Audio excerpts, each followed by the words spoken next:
Saudações, eu sou o Tenente Coronel Cardoso, estou na subchefia da Terceira Seção do Estado-Maior, sou gestor do Portal Criminal da Polícia Militar no Tribunal de Justiça, também ministro instruções na área de Direito, num centro de ensino e instrução da nossa Polícia Militar, e é um prazer e uma honra estar aqui com os senhores nessa instrução tão importante para a nossa atividade policial. A importância dela se dá pelo fato de que, ao atendermos uma ocorrência, eu divido em duas fases. A primeira fase é a fase da pacificação da ocorrência. É o momento em que a guarnição chega no local da ocorrência e ela pacifica o ambiente, ou seja, ela estanca uma agressão que ali estivesse acontecendo, ou seja, um crime ali que estivesse acontecendo, ela vai fazer a gestão para que não mais aconteça. Então, aí nós vamos ver todo o critério de chegada na ocorrência, da abordagem, né, de todo o envolvimento da guarnição na ocorrência, até que seja restabelecida a ordem. Esse é o primeiro momento da nossa ocorrência. Bom, e esse tipo de procedimento, chamado de fase 1, os senhores vão zelar pela sua vida e pela vida das pessoas ali envolvidas, né? Então, é o procedimento material da chegada na ocorrência. E qual vai ser a segunda fase? Eu vou dizer que a segunda fase é a fase de como responsabilizar os envolvidos, né? Se primeiro nós chegamos à primeira fase, nós capturamos o indivíduo, nós pacificamos o ambiente, talvez seja a fase mais importante, né? E o que está em jogo aí é a vida, a integridade física das pessoas e da guarnição. Na segunda fase, que é a fase que pós-pacificação do ambiente, ou seja, a ocorrência já foi, entre aspas, resolvida. A polícia militar ali já restabeleceu a ordem, ou seja, o caos que ali reinava, a desordem pública foi restaurada, graças à intervenção da polícia militar. Primeira fase. Bom, agora vamos para a segunda fase. É a fase da responsabilização dos envolvidos. Não adianta a gente chegar na ocorrência, resolver a ocorrência, pacificar, sem deixar de responsabilizar os envolvidos. Porque quando a gente deixa de responsabilizar os envolvidos, nós estamos, de certa forma, contribuindo para que aquele indivíduo reincida naquela desordem, naquela agressão à ordem pública, ou que até mesmo outras pessoas, ao verificarem que aquele comportamento ali não foi responsabilizado, se sentirão livres para produzir o mesmo comportamento. Então, e aí também é importante. E hoje, cada vez mais, a Polícia Militar ela é chamada para entender, né? E aí, por isso que o Ministério Público, o Poder Judiciário, criou pontes com a Polícia Militar ao longo desses anos, para que justamente a gente conseguisse, né, todo o sistema jurídico do Estado levar a responsabilidade a essas pessoas que transgrediram a ordem pública. E essa matéria vai tratar sobre isso, né? Vai tratar de como proceder, é o pós-caos, né? É o pós-caos, ou seja, o caos foi instalado, a Polícia Militar chega na ocorrência, restabelece a ordem pública, pronto. Agora, nós estamos para a segunda fase. Qual documento devo produzir, como devo produzir esse documento e para quem eu devo levar esse documento. Quando eu entrei na polícia, em regra, todas as ocorrências a gente levava para a delegacia. Fato típico, fato atípico, não importa, leva para a delegacia. Só que, bem, senhores, para a gente colocar uma pessoa na viatura, privando-a da liberdade, cada vez mais é necessário o devido amparo legal. Não basta a gente conduzir e ter os melhores propósitos, se não estivermos investido da legalidade, né? É a legalidade que vai pautar a nossa conduta, né? Tá aí a lei de abuso de autoridade, né, coibindo cada vez mais o excesso, né, o excesso do Estado. A intervenção do Estado ela tem que ser mínima, ela tem que ser pautada nos limites da lei. Afora isso, o policial militar ele pode incorrer numa responsabilização pelo agir não previsto na lei. Então, hoje a ocorrência, nós entendemos que a ocorrência ela pode se dar uma prisão em flagrante, e vamos explicar o que devemos preencher e para onde ocorrer, né? E só para adiantar aqui um pouco, essa prisão em flagrante, né, geralmente vai ser os casos em que o indivíduo necessariamente passará por uma audiência de custódia. Ele ali preenche todos os requisitos, em tese, para passar por uma audiência de custódia. Ele vai sofrer a prisão em flagrante, ou seja, a guarnição vai fazer a parte material dessa prisão, que é capturar, algemar, conduzir coercivamente para uma delegacia. Na delegacia, esse procedimento feito pela guarnição, enquanto a fase material, ela vai se formalizar, ou seja, eu vou ter o escrutinamento da ocorrência. Aquela ocorrência que teve tão somente aquele aspecto, né, do agir, né, do agir do policial. Agora, nesse momento, esse agir do policial vai ser transcrito. Será transcrito. Quem vai fazer isso vai ser o delegado. Ele vai escrever o que aconteceu. Desse momento, após essa transcrição, o delegado vai apresentar o caso, né, e com a devida a pedidos de medidas cautelares ao promotor de justiça, e o promotor de justiça acompanhará, na verdade, essa apresentação da delegacia ao juiz, o juiz de custódia, né? Ou seja, a prisão aconteceu no prazo máximo de 24 horas, essa audiência será apresentada na audiência de custódia, onde ali se fará presente um juiz da audiência de custódia, um promotor, né, um defensor público, enfim.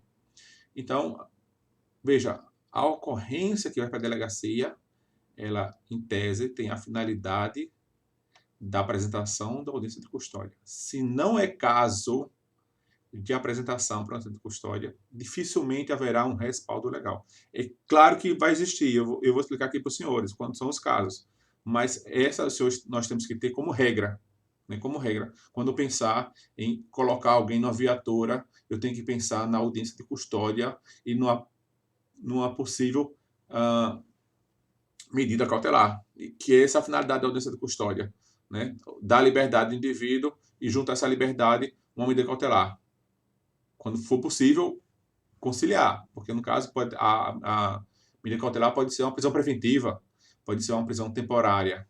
E nesses casos, claro, o indivíduo vai ficar com a sua privação de liberdade reduzida, né?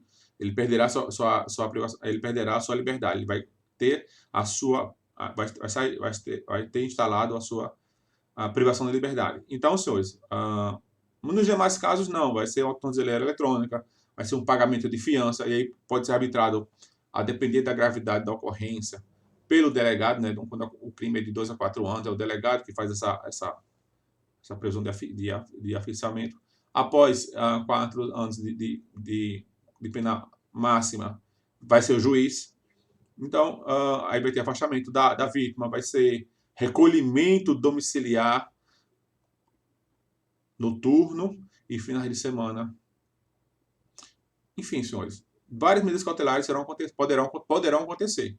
Mas veja, quando eu atender essa ocorrência, eu já estou imaginando que essa ocorrência vai chegar na ponta, vai ser a aplicação de uma medida cautelar contra esse indivíduo que eu estou prendendo. Essa é a regra.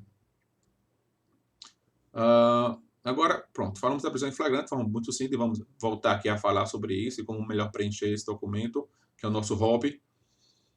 Bom, isso aqui era a regra, mas isso aqui era o nosso remédio para tudo, né? É o famoso pega o bolo, vou pegar o bolo e vou levar o bolo, né? E aí, quem quiser que melhore esse bolo. Só que, vejam, senhores, hoje não é mais possível isso. A lei não prevê mais isso. Então, a lei ela vai trazer em que a regra é a liberdade do indivíduo. E quando vamos passar aqui para as ocorrências de menor potencial ofensivo. Então, se nas ocorrências de gravidade ou de média gravidade eu tenho a prisão em flagrante, nos crimes de menor potencial ofensivo, que crimes são esses? Os crimes que a pena máxima em abstrato não ultrapassa 2 anos. Ou os crimes que são puníveis com contravenção, que é classificado como uma contravenção. Né? Vai ser punido com a prisão simples ou pagamento de multa. Então, nessas duas situações de crimes cuja pena máxima em abstrato é até 2 anos, e nas contravenções, eu vou estar diante das ocorrências de menor potencial ofensivo, que a grande maioria das ocorrências atendida pela Polícia Militar. Né? É o crime de direção perigosa, é o crime de entrega de veículo à pessoa não habilitada, é o crime de porte de droga para consumo próprio, é o crime de porte de droga para consumo coletivo, é o crime de via de fato, de conduta inconveniente. Conduta inconveniente é um crime muito comum que nós temos aí, geralmente nos grandes eventos. Então, está lá a festa acontecendo, aquele indivíduo que briga na festa, ele causa uma conduta inconveniente. Está lá no artigo 40 da Lei de Contravenções Penais. Ele vai ficar recolhido pela Polícia Militar, vai ser escrutinado a tomada da ação desse indivíduo, ou seja, a gente vai lavrar o termo circunstanciado, né? Encaminha, e aí, diante dessa situação, a gente vai ver os requisitos para esse preenchimento e encaminhar esse indivíduo para o Poder Judiciário, né? Sem necessidade de uma prisão em flagrante na delegacia. Por quê? Porque esse indivíduo não passará pela audiência de custódia. Porque a lei prevê que, no caso das infrações de menor potencial ofensivo, e nós veremos isso e vamos estudar isso, a lei vai dizer que o indivíduo deve ser posto em liberdade, sem aplicação da prisão em flagrante. E prisão em flagrante e a condição coercitiva faz parte da prisão em flagrante. Né? É a fase material da prisão em flagrante.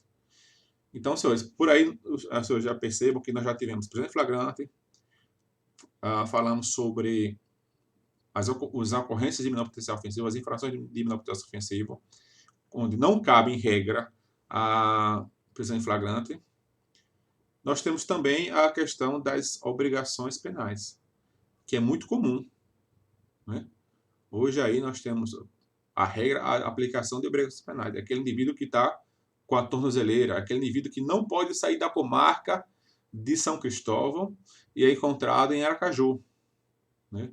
Qual o procedimento? Ora, o STF, o STJ já disse que não cabe prisão em flagrante, porque o indivíduo que faz essa desobediência, ele foi encontrado pela Polícia Militar sem a tornozeleira quando deveria estar. Ele não cometeu um crime de desobediência. Mas é uma situação relevante? É sim. Ele deveria estar cumprindo essa obrigação penal. Não está cumprindo? Qual o procedimento? E o Tribunal de Justiça de Sergipe disse: Polícia Militar, faça um ROP. Faça um ROP, já que não é previsto a prisão. Faça um ROP, entregue no batalhão e o batalhão vai encaminhar para o juiz de execução. O juiz que cuida da execução dessa pena. Então, senhores, não vai ser um ROP prisão em flagrante, porque não se trata de um cometimento de uma infração penal. Então, já estamos aqui agora com o terceiro caso. O primeiro, prisão em flagrante. O segundo, o flagrante nas ocorrências de menor potencial ofensivo. O terceiro, um flagrante de descumprimento de obrigação penal. O indivíduo era para estar à noite em casa, no seu domicílio. A Polícia Militar sabia do endereço dele, sabia que ele era um traficante perigoso, mas veja, ele estava cumprindo um recolhimento domiciliar, noturno. A guarnição passa lá, está passando perto da viatura, sabe que ele deveria estar ali. Chega na casa desse indivíduo e verifica que ele não se encontra. E qual é o procedimento? Né? Simples.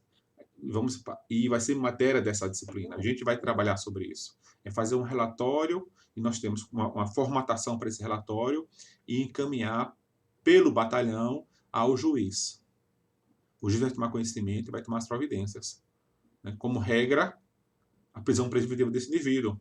Olha, se no momento da prisão desse indivíduo, da prisão em flagrante desse indivíduo, não foi possível, ou mesmo na prisão em flagrante, ou mesmo depois, a justiça, ao tomar conhecimento dessa toda a situação, o juiz não foi possível decretar a prisão preventiva. Só que agora é possível, porque o juiz decretou uma medida cautelar, uma obrigação penal, e o cidadão lá, o infrator, vamos dizer que o suspeito, ele desobedeceu a ordem do juiz. Ora, se ele desobedece a ordem do juiz, é previsão legal desse recrudescimento de medida cautelar. A prisão preventiva é uma medida cautelar, mas é uma medida cautelar grave, que deve ser usada com exceção. Ah, coronel, mas isso está errado. Não, mas aqui a gente não cabe a gente discutir se é certo ou errado. Nós temos que jogar com as regras do jogo, não é isso? Nós não somos assim. Não vai resolver essa discussão. Então, qual é o jogo?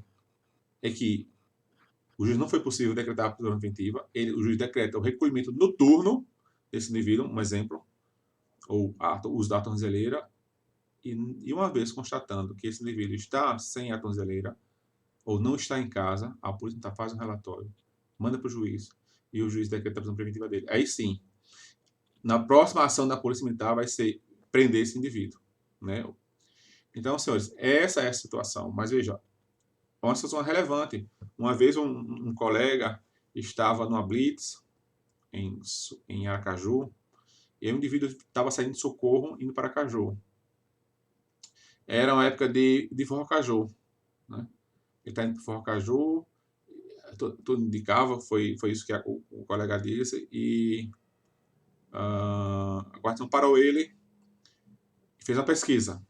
Né? Geralmente a gente pesquisa para ver se o indivíduo tem alguma prisão em flagrante contra ele, alguma prisão preventiva ou temporária, alguma ordem de prisão, ou até uma prisão permanente, né?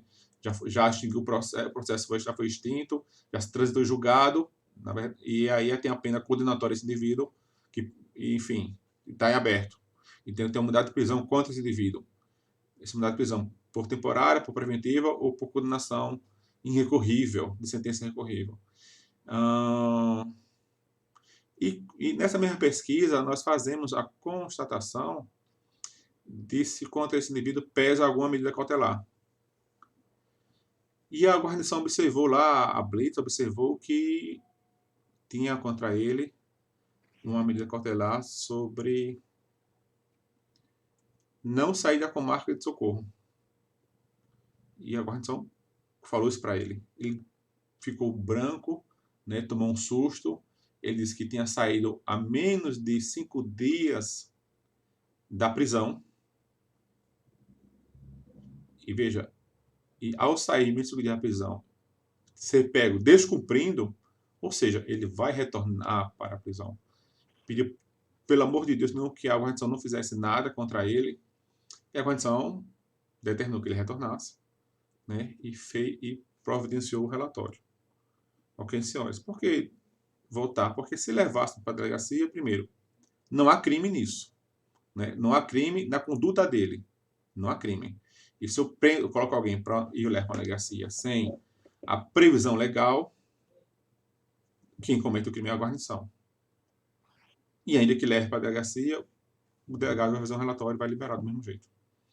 Então, senhores. Então, esse é o cenário, né, das obrigações penais, que é tão importante a gente saber o que fazer. O que fazer nessa ocorrência? O indivíduo que deveria estar afastado da vítima e estava na porta do condomínio, a menos de 100 metros, a menos de 200 metros. Né? Tem um procedimento para isso. A gente vai estudar isso e vai estudar as exceções.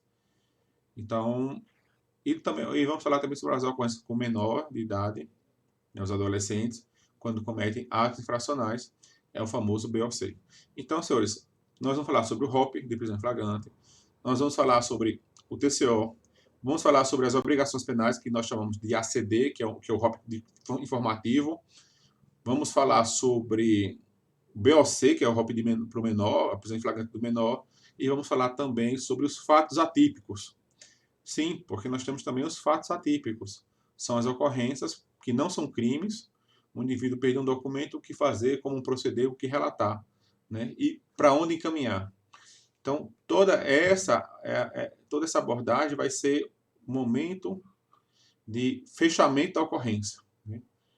É a segunda fase, como fechar a ocorrência. O fechamento vai ser a produção de um documento, como produzir esse documento e a quem entregar esse documento. Tá, senhores? Essa é a nossa importância. Então, bom, eu estou à disposição dos senhores para que a gente possa esclarecer, aprender juntos, vamos trocar experiências, né? O canal vai estar aberto para os senhores aí pela coordenação do curso, para que as perguntas cheguem até mim e eu possa responder, tá? Independentemente das perguntas pela coordenação de ensino, eu estou à disposição dos senhores, né? Para lá na PM13 a gente poder conversar, discutir alguma ocorrência, tá certo, senhores? Nesse sentido, para justamente ter uma melhor produtividade, uma melhor eficiência. A gente tem que pensar muito nisso, na eficiência. A lei brasileira da administração pública, ela é regida pela eficiência. E o que é eficiência? É o resultado obtido com aquilo ali. Se eu consigo fazer com que aquele infrator, né, eu cumpra com a minha parte, entregue ao promotor ou ao juiz o objeto da nossa ação, da nossa providência, de forma redonda, né, nos conformes, como tem que ser, nós somos eficientes. Porque ali já passa a ser do promotor, já passa a ser do juiz. Mas tudo aquilo que era de minha competência foi feito, né? Foi feito. O colhimento das provas é fundamental. Por mais que a gente fale, eu sou policial, porque eu sou policial. Sim, senhores. Mas veja, o réu, ele joga pelo empate. Como assim, coronel? Ele joga pelo empate. Ele não precisa provar que é inocente. Basta que ele traga a dúvida. Ou seja, que não existe certeza de que ele é o responsável pelaquela ação. Porque, em razão do princípio do indúbio pro réu, o princípio da legalidade, né, o princípio da presunção de inocência, em razão do princípio da presunção de inocência, nós temos um desdobramento, que é o indúbio pro réu, favorece a ele. Favorece a ele. Então, ele joga pelo empate. Então, o que nós temos que fazer é trazer provas, carregar provas para o processo. E a gente vai dar aqui dicas de como fazer isso, né? Hoje em dia, os promotores, juízes pedem, coronel, manda para o pessoal colocar foto, faz um vídeo, coloca lá. Porque quando a gente traz um vídeo, faz uma foto, a pessoa fica sem muito o que falar. Porque, olha, se eu tenho um vídeo, eu vou alegar o quê? Que o vídeo foi editado? Vai para a perícia. A perícia vai provar que não foi editado. Vai alegar o quê? A foto foi alterada. A perícia vai provar que não foi alterada.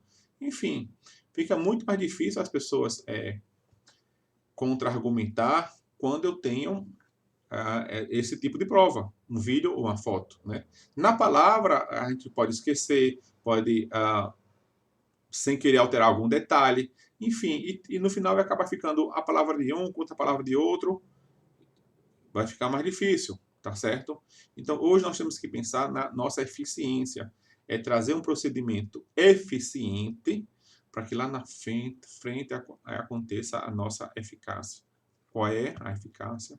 É que esse indivíduo, uma vez sendo responsável, ele seja condenado. Às vezes a gente sabe que ele foi responsável pelaquela situação, pelaquela ocorrência, pelaquela agressão, pelaquela infração, mas, infelizmente, ele é inocentado. Bom, e a nossa obrigação é fazer aquilo que nos compete. Produzir o melhor relatório, o melhor TCO, o melhor relatório de obrigações penais, para que esse indivíduo seja devidamente responsável, né? Eu brinco que é como se fosse um jogo de futebol, né? A gente vai tocar a bola para o atacante, vai cruzar a bola para o atacante. e ele vai fazer o gol, né? Quanto mais redonda essa bola for, melhor para o atacante, para o centroavante ali.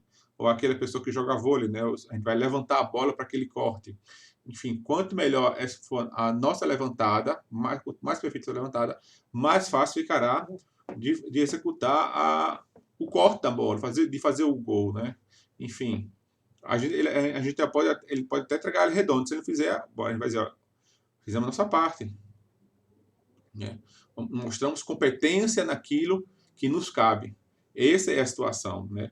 E às vezes, infelizmente, algumas pessoas nos dizem que não, a polícia militar não tem competência para fazer um relatório, não tem competência para contar uma história, porque nós estamos tratando é disso, de contar a história, e a corroboração dessa história será através dos argumentos, né? Das provas ali trazidas. Vamos contar a história bacana, vamos sim aprender aqui nessa matéria como contar uma história tranquila, que todo mundo que pegue, leia a história e entenda o que aconteceu. E é tranquilo contar a história. Tem gente que já faz isso com muito brilhantismo. Agora, alguns precisam de uma ajuda e a gente vai trazer aqui uma técnica, né, para que a pessoa possa contar a história. Né, e os que já sabem apenas melhorar, enfim. E, além de contar a história, trazer as provas para provando a veracidade dessa história. Não adianta eu contar uma história bem contada se eu não conseguir provar que essa história de fato aconteceu. E como nós vamos provar, testemunhas, fotos, vídeos, vamos trazer um pouco sobre isso. Tá, senhores? Esse é o nosso papel.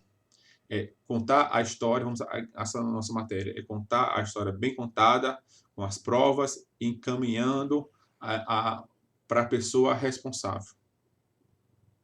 Bom, senhores, dito isso, né, sobre a importância que nós temos, sobre a importância que cada um de nós temos depois do caos, ou seja, depois do momento de conflito da lei, do indivíduo com a lei, a gente chega na ocorrência, resolve a ocorrência, primeira parte.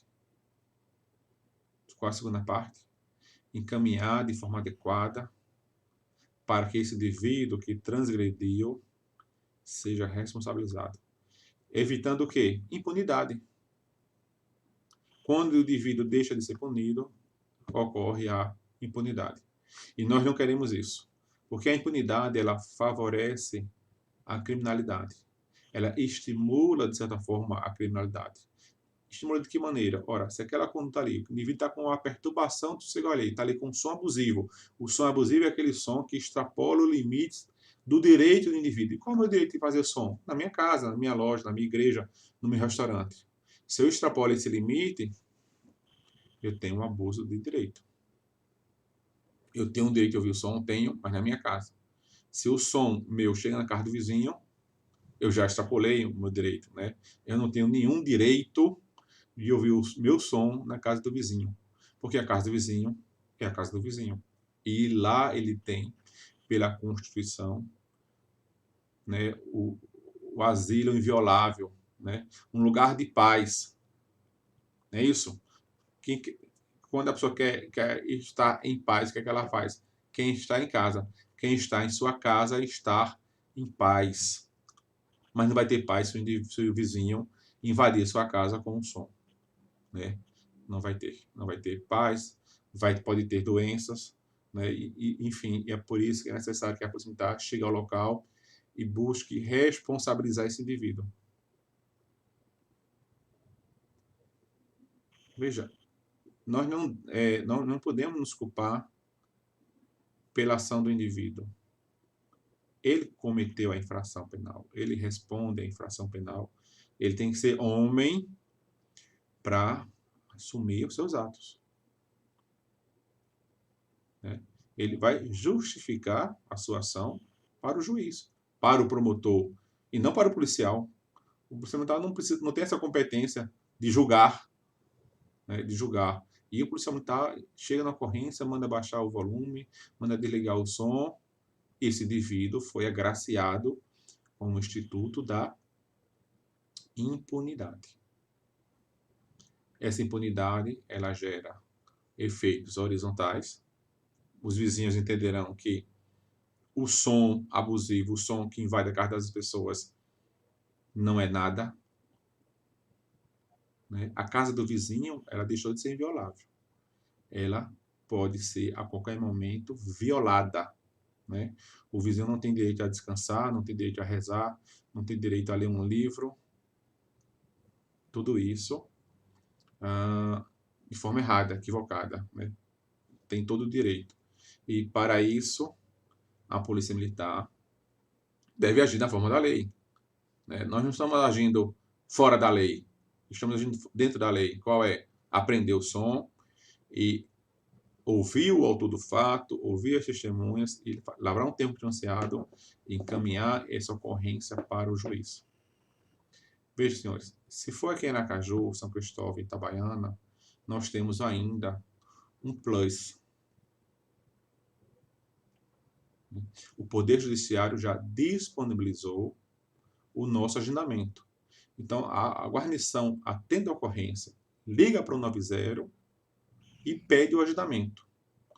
Então, CIOSP, Copom, por gentileza, me informe o agendamento da audiência.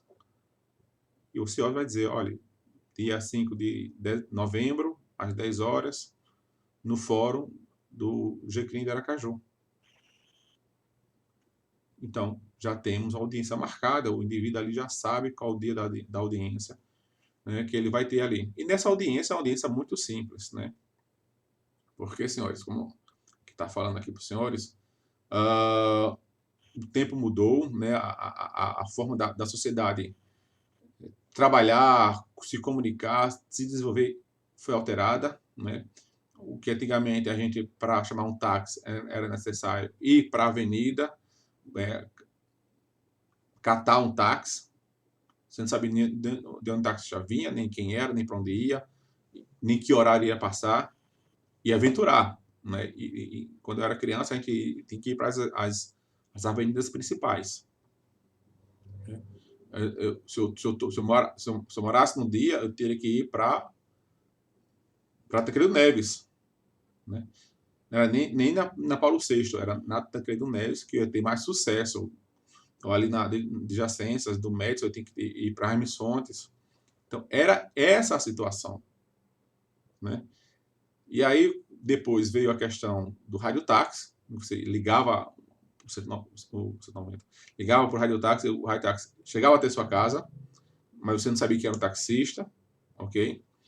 E hoje tem a questão dos aplicativos, tem a questão dos aplicativos em que, por mais que os taxistas se espernearam, ou se esperneiem, mas não tem como alterar, né? Se você sai daqui, um turista que chega em Aracaju, eventualmente ele pegava um táxi no aeroporto, eventualmente um taxista de forma desleal, né? Aí é a exceção. O turista, ao pedir um táxi para Atalaia, para a praia da Atalaia, o taxista ia pela cor do meio. Isso sendo bom. Muitas vezes ele passava pelo centro, até chegar na Atalaia, né? Quando a gente sabe que o caminho é totalmente diferente. Hoje em dia, não. Hoje em dia, o turista pede o táxi pelo aplicativo ali. Ele vai acompanhar o deslocamento do táxi do aeroporto até o hotel. É bom para o cliente, é bom para os taxistas honestos, né? Todo mundo sai ganhando.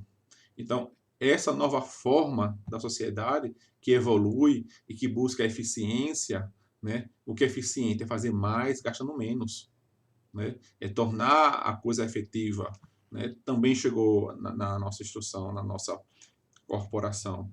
Então, quando a Justiça, lá em 1988, na Constituição Federal, trouxe o quê? O Instituto dos Juizados Especiais. A Constituição, em 38, ela dizia, vamos criar os juizados especiais. Uma nova forma de justiça. Em 1995, surgiu a Lei 9.099, que trouxe o quê? A Lei dos Juizados Especiais Criminais e Cíveis, tratando sobre organização, funcionamento, composição, competência da Justiça Especial Criminal e Cível. Justiça Cível, se a causa é até 40 salários mínimos, é lá no juizado especial civil, né? Onde uma audiência mais célere, mais simples, mais informal, menos burocrática. Bem assim aconteceu com as ocorrências de menor potencial ofensivo. Em uma audiência só, 90% é suficiente para resolver aquela ocorrência de menor potencial ofensivo. Porque ali vai se buscar o quê? A transação penal. Vai se buscar o quê? A composição de danos. E o indivíduo vai pagar, ou ele paga uma multa, ou ele presta serviço. Ele ali já sai sancionado. Né? Sancionado entre aspas. Mas ele já sai responsabilizado. Então, senhores, esse é o nosso mundo que nós vamos tratar desse assunto. Do mundo que mudou e que não adianta a gente querer ficar jogando hoje com a regra do passado. Né? Porque tem momentos que a gente vai cometer falta. Se a gente usar o jogo de hoje, a regra do passado, a gente vai estar cometendo falta. É como um português. O trema sumiu. Tranquilo. Tranquilo tem um trema. Eu vou jogar com a regra do passado. Se fizer uma prova, vai perder essa questão. Né? Tranquilo. Caiu o trema. Então, o mundo muda e nós temos que jogar o jogo de hoje. No jogo que tem VAR, os jogadores, aquele empurra-empurra que tinha na área, não tem mais. Né? Muito pouco hoje em dia. Agora vai na Série B, né, que ainda tem mais um empurra-empurra, né, aquele negócio ali, querendo, enfim. Mas na Série A já diminuiu muito, porque o jogador sabe que o VAR vai acusar, né, se for dentro da área, vai acusar e vai ser dado como pênalti, né, como uma falta. Enfim, temos que mudar, temos que ter essa cabeça tranquila de que o mundo está mudando e que nós temos que a nossa profissão também muda, né? Mas ela muda para trazer um benefício para todos. Um benefício para todos. O policial militar que entrava na década de 80 é totalmente diferente do policial militar que entra hoje. Muitos têm curso superior. Quase todos são universitários ou têm nível superior. Numa sala de 47 alunos, 45, 50 alunos, você vai contar 4 ou 5. E esses 4 ou 5 só têm nível médio por opção pessoal, em regra. Né? É uma opção pessoal, um problema pessoal, mas tendo total condições de estar na faculdade. Ok, senhores? Então, se pede mais do policial militar, né? Porque a gente quer chegar na responsabilização do indivíduo. E tudo começa com a chegada da ocorrência, chegada da guarnição na ocorrência. A depender de como a gente trata essa ocorrência, da colheita, da coleta de provas, vai ser o sucesso da responsabilização desse indivíduo. Ou seja, a gente vai afastar a impunidade. Agora, se eu jogo com a regra do passado, a questão da impunidade é bem mais fácil acontecer. Porque no momento que a gente chega na ocorrência, é onde as provas estão ali mais nítidas, mais verdes, né? Estão ali, melhor, maduras. É só a gente colher. Se a gente se afasta da ocorrência, do fato da ocorrência, então essas provas começam a desaparecer. Se estava madura, começa a ficar podre, perder toda a sua propriedade que tinha ali no momento em que poderia ser colhida, tendo prejuízo total para a segurança pública, para a sociedade. Então, o Ministério Público, o Poder Judiciário, vem abraçar toda essa situação, criar pontes com a Polícia Militar, né? E nós temos que criar essas pontes também com as polícias civis, com o Ministério Público, com o Poder Judiciário, para que a gente possa entregar o melhor produto possível. Porque temos condições e competência para isso. Por quê? Porque um procedimento mal feito atinge também a Polícia Militar. Primeiro, a gente enquanto cidadão, porque aquele indivíduo que não foi punido, ele vai ficar mais tranquilo em cometer um novo delito. Né? E em segundo momento, porque a reincidência vai ser maior. Então, quando o indivíduo não é sancionado, nós temos uma reincidência muito grande. Uma reincidência naquele crime ou numa evolução da gravidade daquele delito. Uma evolução na gravidade do delito. Então, se eu tenho uma Maria da Penha, se eu não levo para a delegacia, era uma agressão física, não levei para a delegacia, pode ser que amanhã esse indivíduo venha matar a mulher, a sua esposa, a sua companheira. Então, nós temos que proceder na forma da lei, colhendo bem as provas, para que esse indivíduo seja responsabilizado. Tá bom, senhores? Esse é o nosso primeiro encontro, primeiro momento. Eu aguardo os senhores no próximo vídeo. Muito obrigado pela atenção, pela paciência. E lembrando sempre, eu estou à disposição dos senhores. Tá bom? Lá na subchefia da terceira seção do Estado-Maior, lá no complexo ali da Secretaria da Saúde, na antiga Avenida Rio de Janeiro. Tá bom? Muito obrigado e até o próximo encontro.